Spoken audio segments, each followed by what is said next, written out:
সবাই কেমন আছো? আশা করি তোমরা সবাই খুব ভালো আছো, আমিও খুব ভালো আছি। তো বাবা লোকনাথের নাম নিয়ে আমি আবার একটি ব্লগ শুরু করলাম। তো এই যে দেখছো, ফুলকপি কেটে রেখেছি আর আলু কেটে রেখেছি, আর আমরা আসলে নিরামিষ করেই রান্না করি। তো মেয়ে বলছে, মা সবসময় তো নিরামিষ করে রান্না করো, একটু ভিন্ন স্বাদে রান্না করো না। আমার ভালো লাগে না একরকম রান্না খেতে। তো দেখি, ট্রাই করে দেখি মেয়ের মনের মতন করতে পারি কিনা। তো চলো আজকে তাই তোমাদের সাথে ভাবলাম একটু শেয়ার করি, অন্যরকম ভাবে রান্না করে কেমন খেতে লাগে। খাওয়া দাওয়ার পর তোমাদের জানাবো, রান্নার রেসিপিটাও তোমাদের কাছে আজকে শেয়ার করব। ফুলকপি আর আলুটা সিদ্ধ করে নেবো, তার জন্য কড়াইতে জল দিচ্ছি। যে জল দিচ্ছি আলুগুলো দিয়ে দিই। এবার এই আলুগুলো সিদ্ধ হয়ে গেলে, মানে অল্প সিদ্ধ হয়ে গেলে তারপর ফুলকপিটা দিয়ে দেবো, কারণ ফুলকপিটা সিদ্ধ হয়ে যাবে বেশি, ওই জন্য আলুটা আগে সিদ্ধ দিয়ে দিয়েছি। আর এখানে মশলা করে নিয়েছি যে টমেটো, আদা, লঙ্কা, রসুন। হ্যাঁ, রসুনটা ভিন্ন স্বাদের, কারণ তোমাদেরকে আমি বলি, আমি কোনো ইউটিউব থেকে দেখিনি, কারোর কাছে আমাদের নিরামিষই রান্না হয়।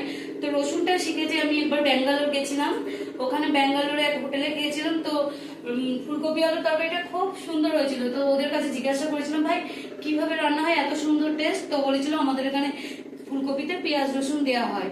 তো আমি পেঁয়াজটা দেবো না, রসুনটাই অ্যাড করে দেখবো সেরকম টেস্ট আসে কিনা। তো আজকে সেই জন্য মেয়েকে চাইছি একটু ওরকম রান্না করে খাওয়াতে, যেহেতু মেয়ে আবদার করেছে, তাই মেয়েকে খাওয়ানোর জন্য দেখি কেমন লাগে।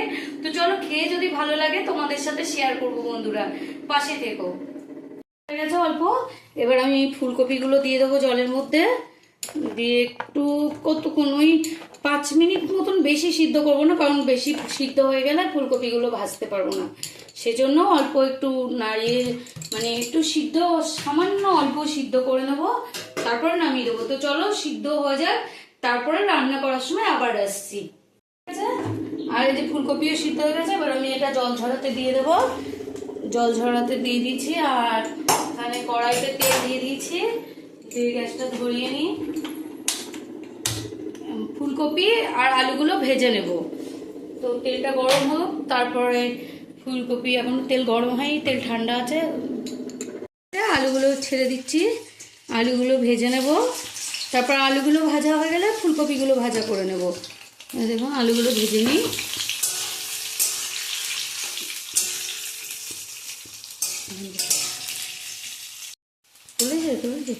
আলুগুলো ভাজা হয়ে গেছে আমার, আলুগুলো এবার তুলে নিচ্ছি।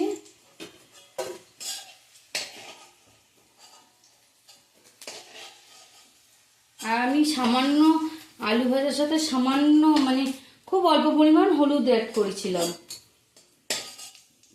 তো এই যে আলু ভাজা তুলে নিয়েছি, এবার ফুলকপিগুলো তেলের মধ্যে দিয়ে দেবো। ফুলকপিগুলো লাল লাল করে ভেজে নেব।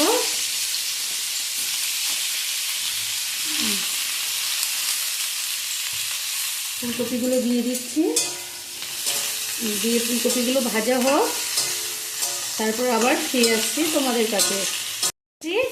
এবার ফুলকপিটা আমি তুলে নেব। ফুলকপি আমার ভাজা হয়ে গেছে, ফুলকপিগুলো তুলে নিই। গ্যাসটা বাড়িয়ে দিই। আমি ভেজে নিয়েছিলাম, তাই এখন অল্প তেলে ফোড়ন দেবো, কারণ আমাদের বাড়িতে তেল খুব কম খায়। সব কম হয়ে যাক, আর আমি তেলের উপরে ফোড়নে দেবো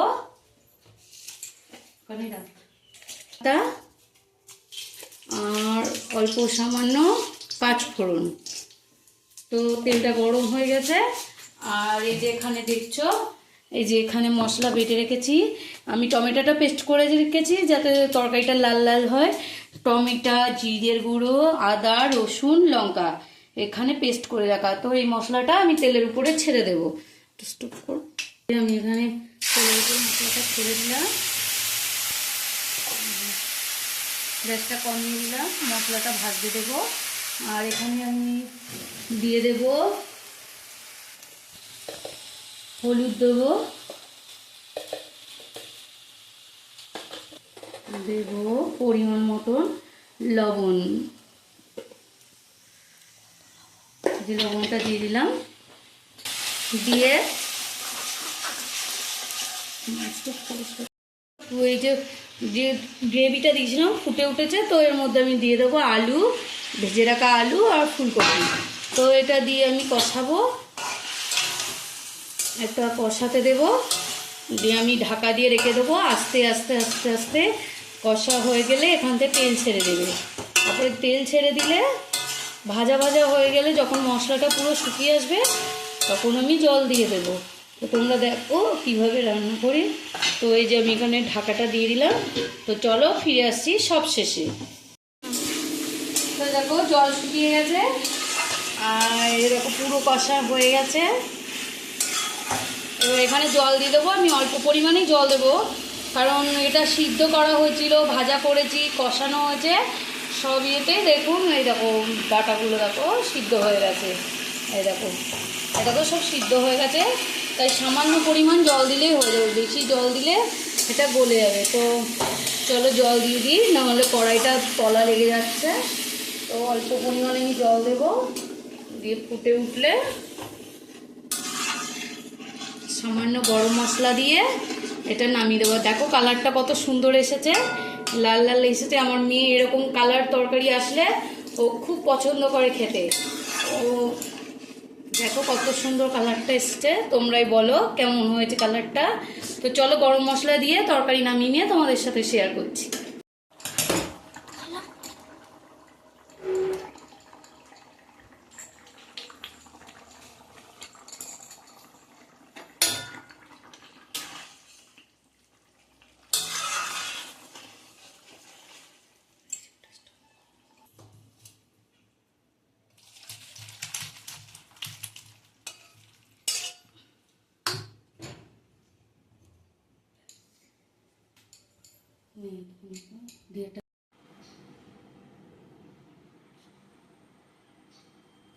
কেমন হয়েছে ফুলকপিটা? ভালো হয়েছে খেতে? সত্যি ভালো হয়েছে? ও আচ্ছা, ঠিক আছে বেশ। তো তোমরা শুনলে বলছে ফুলকপিটা খেতে ভালো হয়েছে। এবার আমি দেখবো খেতে কেমন হয়েছে। ও উচ্ছে আলু ভাত এটা খাইনি। এরকম নতুনত্ব আরো রেসিপি পেতে যাও তো এই চ্যানেলটাকে প্লিজ সাবস্ক্রাইব করে রাখো। যে রেসিপিটা রান্না করেছি মেয়েকে খেতে দিলাম, তো মেয়ে বলছে মা খুব সুন্দর হয়েছে খেতে, অন্যরকমই লাগছে অন্য দিনের চাইতে। তো আমি ভাবছি সত্যি কি ভালো হয়েছে। নিজেও খেতে বসেছি, এই যে তার রান্নাটা সত্যি খুব ভালো হয়েছে। আমি বেশি কিছুই রান্না দিইনি, যেমন রোজকার দিনে আমি রান্না করি জিরে আদা লঙ্কা বাটা দিয়ে যেমন রান্না হয় তেমনই করি, শুধু আজকে 2-4 কোয়া রসুন এক্সট্রা দিয়েছি। খেতে সত্যিই সুন্দর হয়েছে। এবং তোমাদের কাছে বলছি, তোমরা হয়তো বুঝবে না, তোমরা আমার মতন করে একটু রান্না করে দেখো না কেমন লাগে খেতে। আশা করি তোমাদের খুব ভালো লাগবে। আর আমার এই রান্নাটি তোমাদের কাছে খুব ভালো লাগলে প্লিজ লাইক করো, কমেন্ট করো আর সাবস্ক্রাইব করে আমার পাশে থাকো। আজকের মতন টাটা।